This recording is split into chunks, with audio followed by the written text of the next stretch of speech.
in collaborazione con Glam Vision e K-Facli.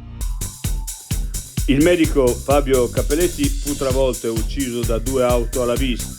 Assoluzione per uno degli automobilisti. Confermata la condanna a 5 anni e 4 mesi per il primo investitore. Rivoluzione della Lega per la gestione degli animali feriti. Ci sarà un unico grande centro, dice l'assessore Zanottelli. L'incognita delle risorse, per ora ci sono solo 90.000 euro.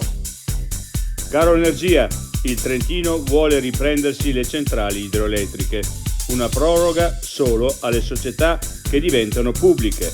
Il piano è ambizioso, ma serve l'ok della Lega. Giovani agricoltori, troppi lupi, servono basi giuridiche che consentano l'abbattimento di animali problematici e dannosi. Chiude lo storico Cinema Rosmini a Rovereto.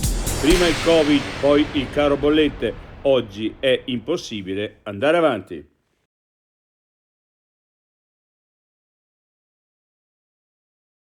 I difetti visivi sono tanti: miopia, astigmatismo, ipermetropia. Il pregio è correggerli con occhiali davvero glam. Con Glam Vision puoi prenotare l'analisi gratuita della vista e poi sfoggiare i tuoi nuovi occhiali che possiamo creare per te. Scopri di più su glamvision.it.